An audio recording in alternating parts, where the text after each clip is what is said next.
यत्र रघुनाथ कीर्तनं तत्र तत्र कृतमस्तकाञ्जलिम् बाष्पवारि परिपूर्णलोचनं मारुतिं नमत राक्षसान्तकम्।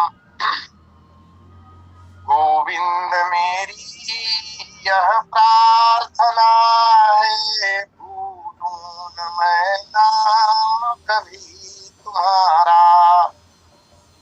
निष्काम होके दिन रात गाऊं, गोविंद दामोदर माधवेति।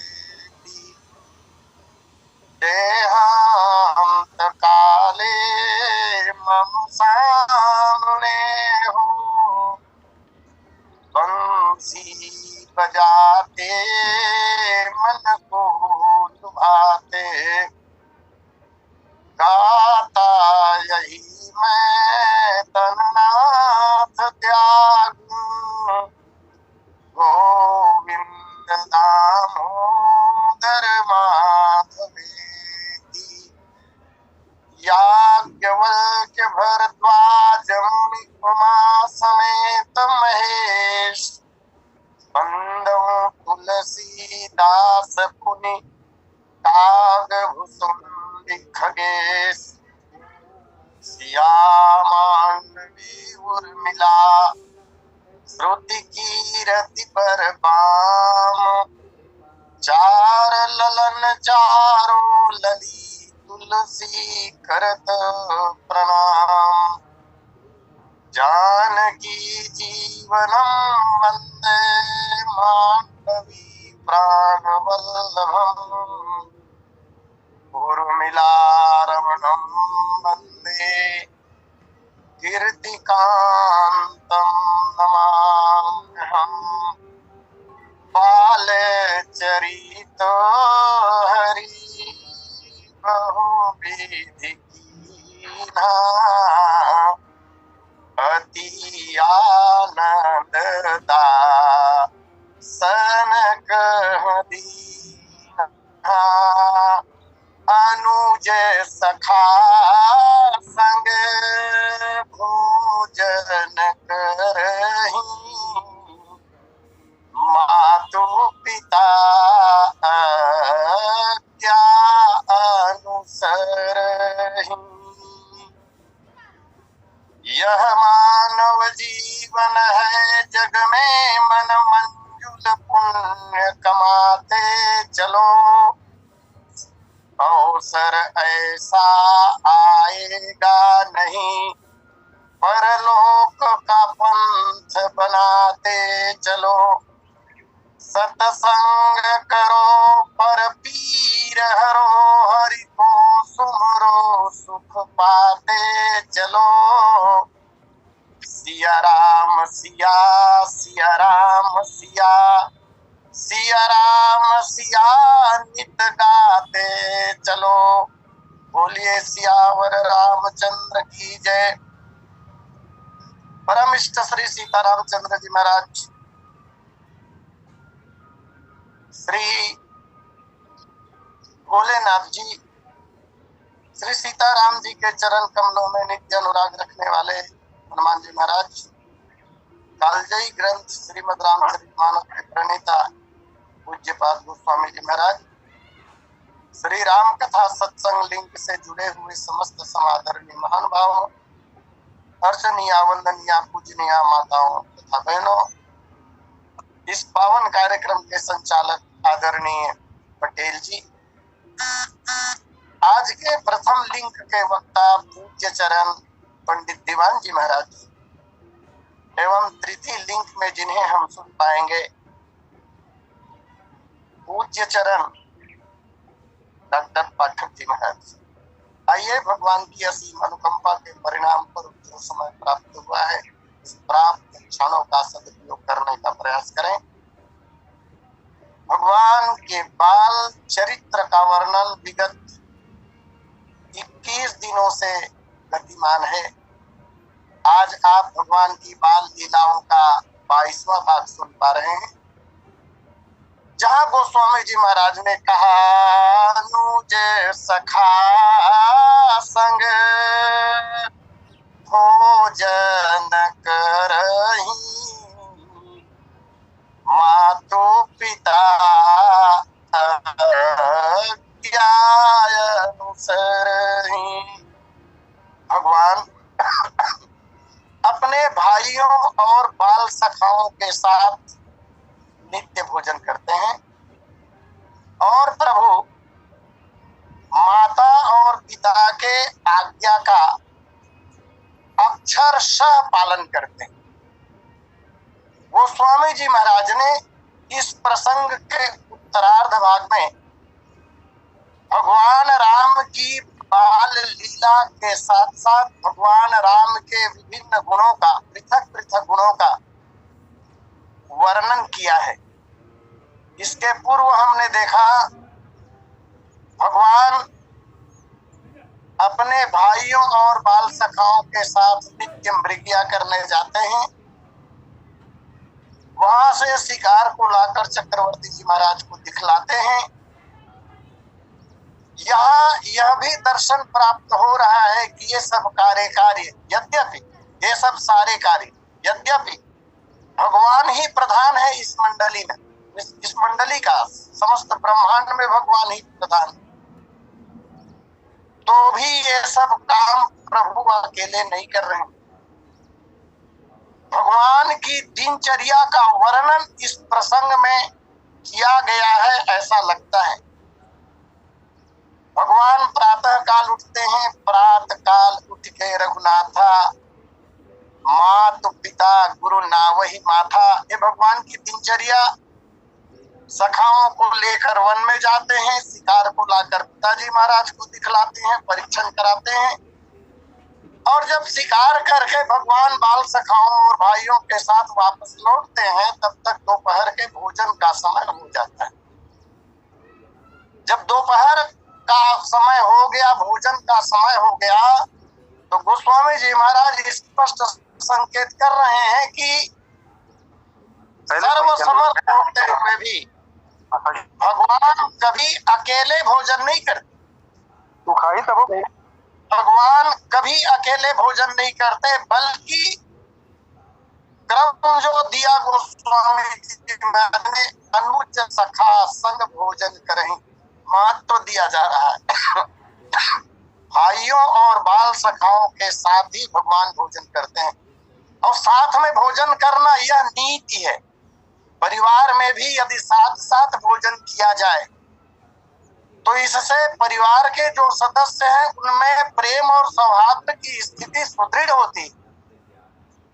जिन भाइयों के साथ भगवान भोजन कर रहे हैं, भाइयों को साथ में लेकर भगवान इसलिए भोजन करते हैं। ऐसा करने से यह प्रत्यक्ष प्रमाण है। यदि एक परिवार में जितने भाई हों सब साथ साथ भोजन करें और बड़ा भाई अपने छोटे भाइयों के प्रति इस तरह का स्नेह भाव रखे, उनकी सुख सुविधा का ध्यान रखे, तो निश्चित है छोटे लोग भी बड़े भाई के प्रति समर्पित भाव से उनकी सेवा शुश्रूषा सहयोग अवश्य करेंगे और इसका परिणाम ये होगा कि भाइयों के बीच में आपस में विरोध नहीं होगा। भगवान राम हम जगत के लोगों को ये बताना चाहते हैं कि भाई यदि ऐसा करो तो सुखी जिंदगी जीने का एक सूत्र तो मिल ही जाएगा। इसलिए भगवान अनुज सखा संग भोजन करही। और शब्दों पर यदि ध्यान दिया जाए काव्य पंक्ति की, तो भाइयों को पहले कहा, भाइयों के बाद मित्रों को कहा अनुज सखा संग, और तब भगवान राम की बारी आ रही है संग भोजन करही। भाइयों का नाम पहले आया, फिर सखाओं की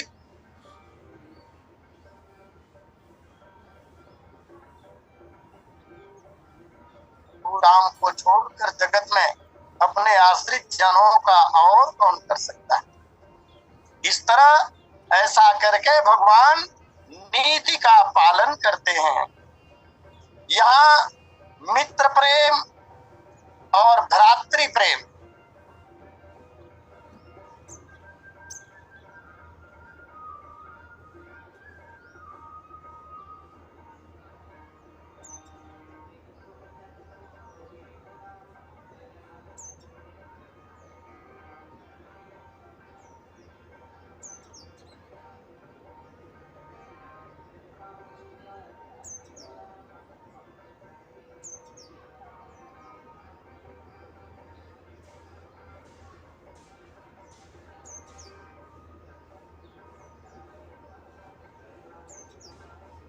जी महाराज की निषाद राज के साथ मित्रता और भीषण के साथ मित्रता, और केवल इतना ही नहीं, भगवान ने तो स्पष्ट शब्दों में उद्घोष करके कहा कि ए सब सखा सुनो मुनि मेरे, भय समर सागर तुम बेरे।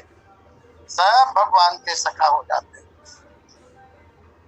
एक दूसरा भाव यह भी हो सकता है, शिकार खेलकर जब महल में पधारते हैं तब अनुज सखा के साथ भगवान भोजन प्राप्त करते हैं एक साथ, अथवा मानस मनीषियों का ऐसा विचार है कि नहीं, अपने अपने घरों से भोजन सामग्री लेकर गए हैं शिकार खेलने के लिए, और वन में ही जब भोजन का समय उपस्थित हो जाता है, समय हो जाता है, तब शिकार गाह में ही भगवान राम अपने भाइयों और सखाओं के साथ बैठकर भोजन करते हैं। ऐसा अर्थ भी बनता है। इस तरह भगवान की दिनचर्या का वर्णन, और तब वो स्वामी जी महाराज कहते हैं भगवान कर क्या रहे हैं, तो बोले मात पिता आज्ञा अनुसरहि। माता और पिता, यहाँ माता पिता का तात्पर्य केवल महारानियां और केवल दशरथ जी ग्रहण नहीं करना चाहिए। माता पिता से तात्पर्य अपने स्वयं के माता पिता तो है ही हैं, लेकिन इनके साथ जो बड़े बुजुर्ग हैं वे भी सम्मिलित हैं। आयु वर्ग में अपने से बड़े अर्थात पूज्य जन, पूज्य जनों की आज्ञा का सम्मान बच्चे करते हैं। केवल माता पिता अर्थात अपने माँ बाप का अर्थ लगाने से तो फिर ऐसा लगता है, प्रत्यक्ष अनुभव है। आज हमारे समाज में बहुत बच्चे ऐसे हैं, अपनी माता पिता की आज्ञा का पालन तो करते हैं, अपने गुरु की आज्ञा का पालन तो करते हैं, लेकिन उनके माता पिता और उनके गुरु से भी अधिक आयु वर्ग का समाज का यदि कोई पूज्य व्यक्ति है, महाराज नल में पानी तक नहीं भरने देते पीने के लिए, बोतल में पानी लेने नहीं देते, यहाँ तक स्थिति देखी जाती। मातु पिता आज्ञानुसरहि, भगवान राम माता पिता के साथ अपने पूज्य जनों की आज्ञा का पालन करते हैं।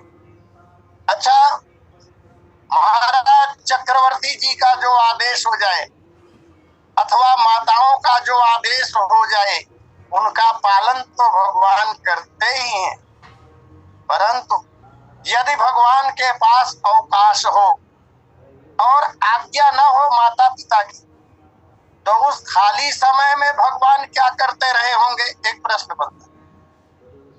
तो इसी दोहे की आधारभूत अगली पंक्ति आएगी इसी प्रकरण में, इसी प्रसंग में।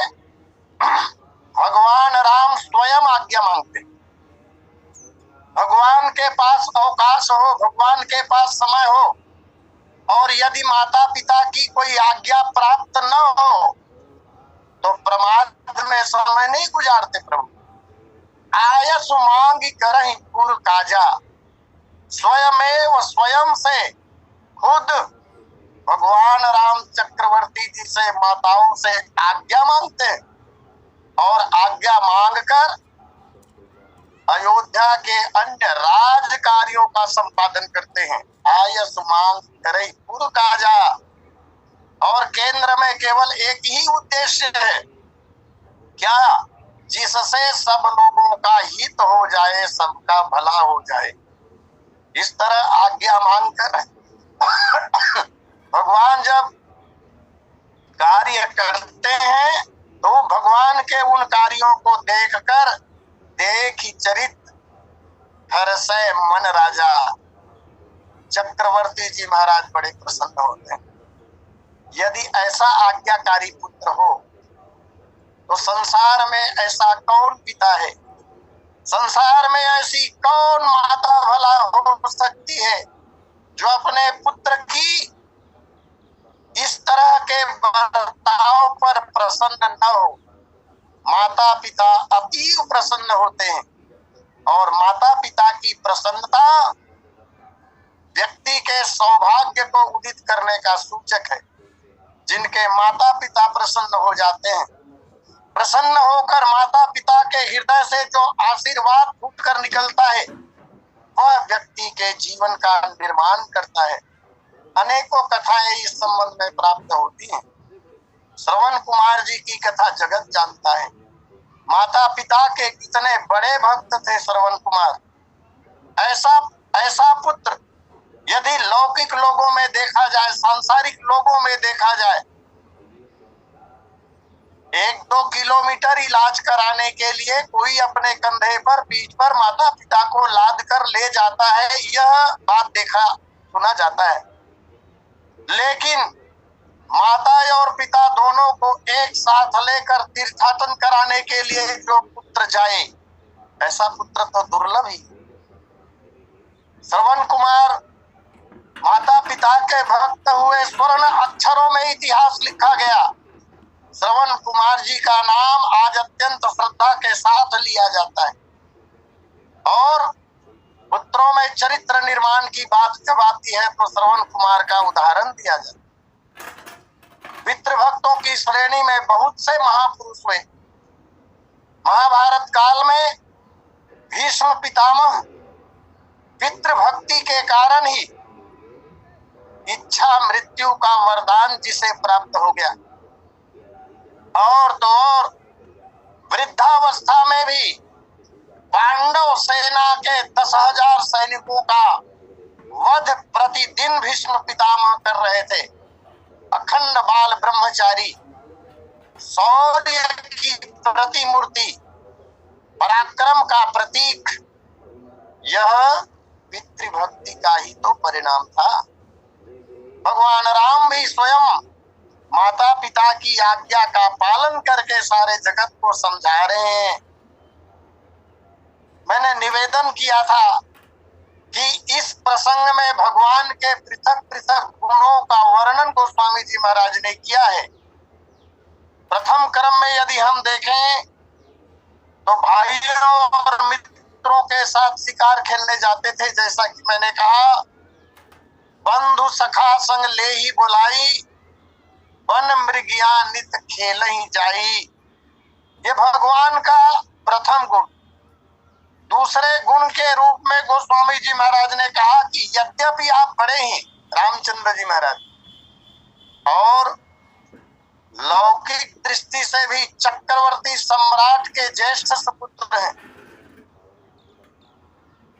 राजा पूरे राज्य में सर्वाधिक पूज्य माना जाता है, और राजा के समान ही राजकुमार भी पूज्य माने जाते हैं।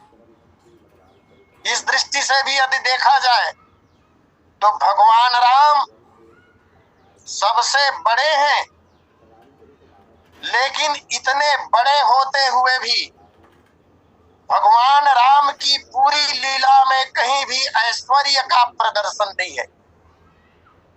कहीं भी रामचंद्र जी ने ऐश्वर्य का प्रदर्शन नहीं किया।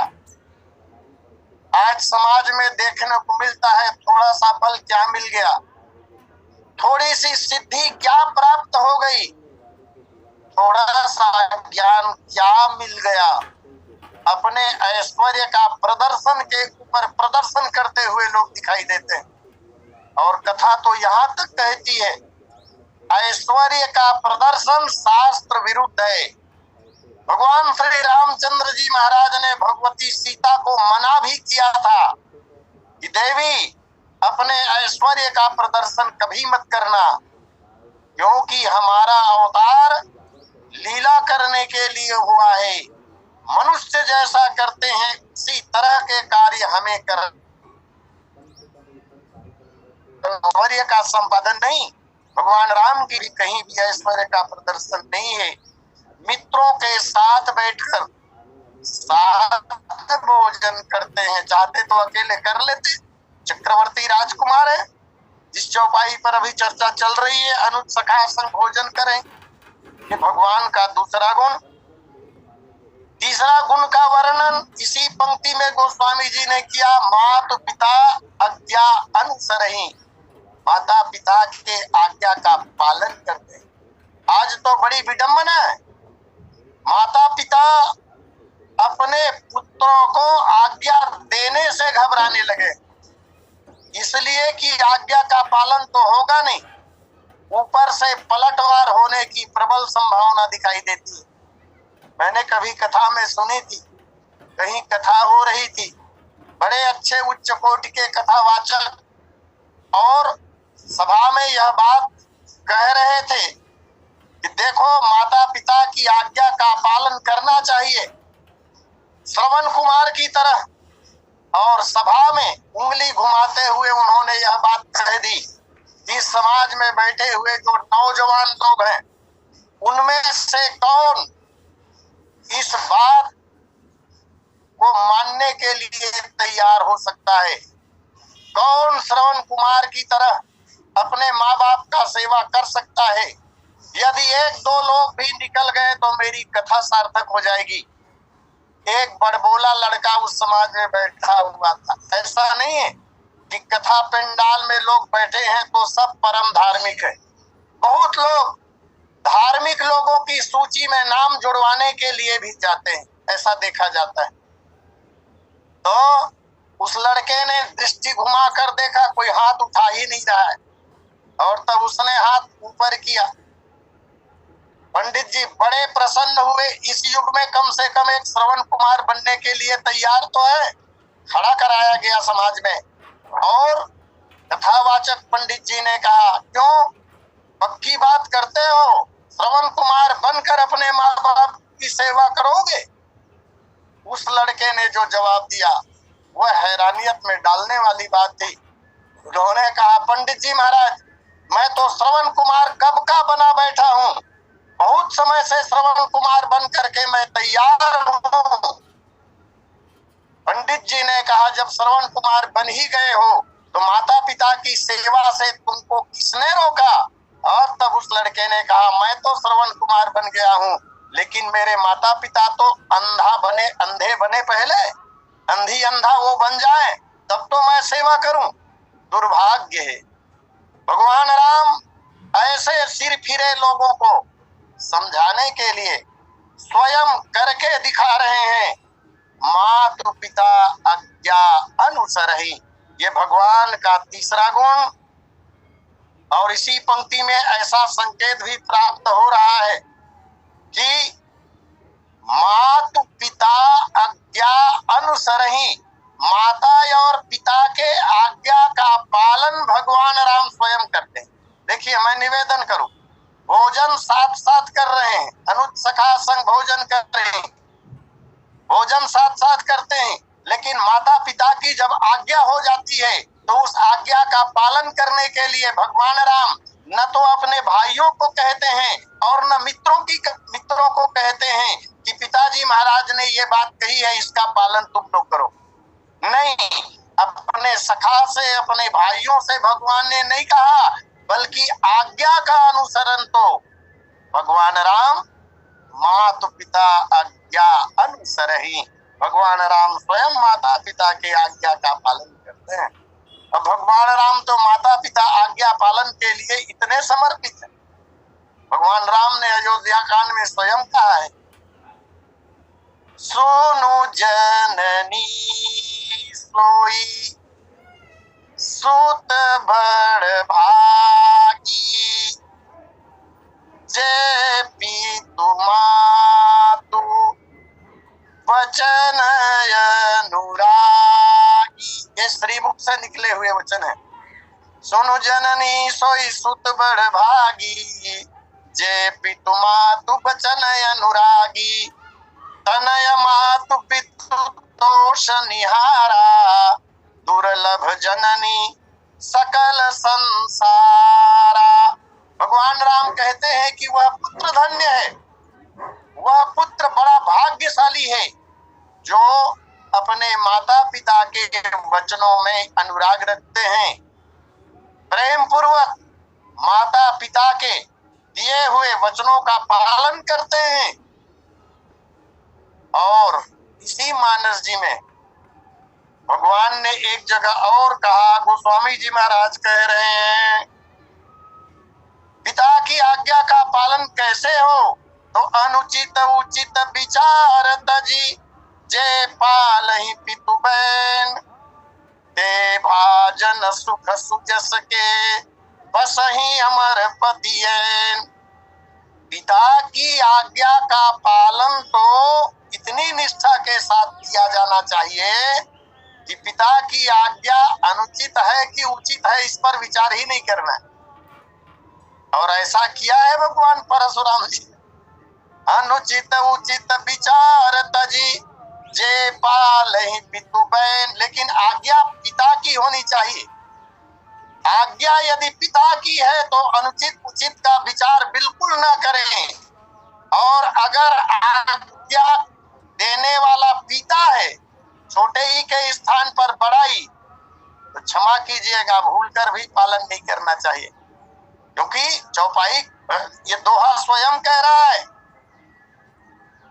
पिता की आज्ञा का पालन करना चाहिए। और यदि कोई वास्तव में पिता है तो अनुचित बात तो वो कहेगा ही नहीं। जो कहेगा तो अनुचित कार्य करने से कलंक लगता है। और जगत में ऐसा कौन पिता है जो अपने पुत्र के सिर के ऊपर कलंक लगाना चाहेगा? अर्थात यदि वह वास्तव में पिता है तो अपने पुत्र को अनुचित कार्य करने का आदेश कभी दे ही नहीं सकता। इसलिए अनुचित उचित विचार तजी, जे पालहि पितु बैन, ते भाजन सुख सुजस के, बसहि अमर पतियैन। भगवान राम का जब वनवास होने का समय आया, चक्रवर्ती जी महाराज बेहोश है। उस समय भगवान राम की मातृभक्ति का वर्णन करते हुए किसी कवि ने कहा है, माता कैकेयी ने ही तो भगवान राम को वनवास दिला दिया, जगत जानता है। उस समय भगवान राम ने कहा था यह बात, माता के चरण पंकज है पलवार राम को, संकट में बने रहते हैं आधार राम को। भगवान राम स्वयं कह रहे हैं कि संकट के समय में माता का चरण ही हमारे लिए आधार है। माता के चरणों में अगर भक्ति है, माता के चरणों में अगर प्रेम है, माता पिता के चरणों में माता पिता के साथ यदि प्रेम है, तो वो हमारे जीवन में संबल का कार्य करेंगे। माता के चरण पंकज है पलवार राम को, संकट में बने रहते हैं आधार राम को, जीवन के लिए हो गए हरिद्वार राम को, इनमें दिखाई देता है सब सार राम को। भगवान राम का माता के द्वारा जो वनवास दिया गया, ये तो भगवान के लिए तीर्थाटन है। और तब भगवान श्री राम प्रसन्न होकर उद्घोष करते हुए कहते हैं, माँ तुम्हारी हर आज्ञा का पालन करने के लिए यह राम तैयार है। श्री राम मातृभक्त हैं, पितृभक्त हैं। श्री राम के समग्र जीवन में जहां तक पढ़ी सुनी गई है, अभी तक ऐसी कोई बात प्राप्त नहीं होती जहां श्री राम को चक्रवर्ती जी महाराज ने टोका हो, रोका हो, या श्री राम के किसी कार्य को अनुचित ठहराया हो। राम तुम्हें यह नहीं करना था, तुमने ये कर दिया, इस तरह का कोई वर्णन प्राप्त नहीं होता।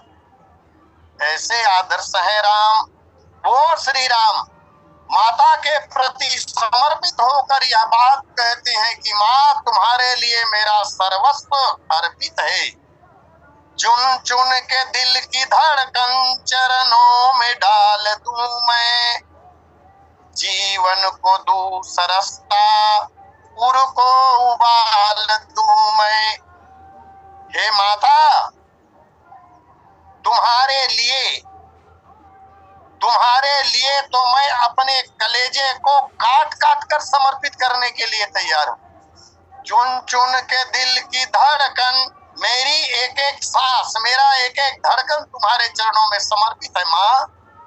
चुन चुन के दिल की धड़कन चरणों में डाल दूं मैं, जीवन को दूं सरसता, पुर को उबाल दूं मैं अपने हृदय को उबालने के लिए तैयार हूं, बशर्ते आपकी प्रसन्नता हो।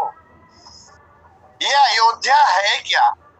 छोड़ू ललित अयोध्या, निकेतन को त्याग दूं मैं, माता के लिए मादक सुख का पराग दूं मैं। हे माँ, ये सुंदर अयोध्या जो सप्तपुरियों में प्रथम क्रम पर कहा जाता है, ऐसी ललित, ऐसी सुंदर अयोध्या को मैं एक क्षण में त्याग दूंगा। और यह राजमहल चक्रवर्ती जी महाराज का, छोड़ू ललित अयोध्या, निकेतन को त्याग दूं मैं। हे माता, माता के लिए मादक सुख का पराग दूं मैं। ये सांसारिक सुख का जो मादक पराग है माँ, इसे मैं त्याग करने के लिए सहर्ष तैयार हूँ। बजता हुआ तनु का मृदुल सितार दूं मैं, अम्बे तुम्हारे कारण तन मन को वार दूं मैं। श्री राम ने कहा, हे माँ, मेरा तन मन सब तुम्हारे चरणों में समर्पित है। ऐसे मातृभक्त, ऐसे पितृभक्त भगवान राम। एक बात कही जाती है, माता पिता का आज्ञाकारी कोई पुत्र हो, दो बेटों के बीच तुलना। एक बेटा ऐसा है जो अपनी माता पिता की आज्ञा का पालन करता है, माने माता पिता का भक्त है, लेकिन विद्वान नहीं है, ज्ञानी नहीं है, उसमें बुद्धि नहीं है, मूर्ख है, लेकिन आज्ञा पालक है। और दूसरा बेटा ऐसा है जो महान सद्गुणी है भाई, वेद शास्त्रों का ज्ञाता है, सुंदर है, बलवान है, रूपवान है, पंडित है। इन दोनों में माता पिता के लिए कौन पुत्र अधिक प्यारा होगा? तो ये वचन भी भगवान के ही। मूर्ख होते हुए भी, मूर्खाति मूर्ख होते हुए भी माता पिता की आज्ञा का पालन करने वाला पुत्र ही श्रेष्ठ है। गौ पीतु भगत वचन मन कर्मा, सपने हो जानन दूसर धर्मा।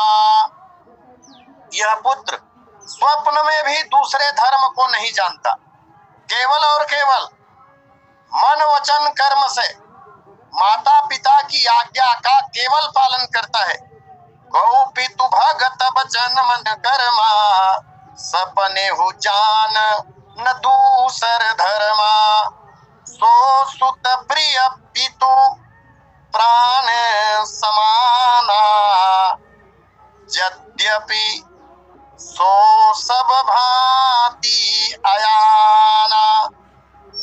यद्यपि सब प्रकार से वह मूर्ख है, तो भी माता पिता के आज्ञाकारी होने के कारण ऐसा पुत्र माता पिता के लिए प्राणों के समान प्यारे होते हैं।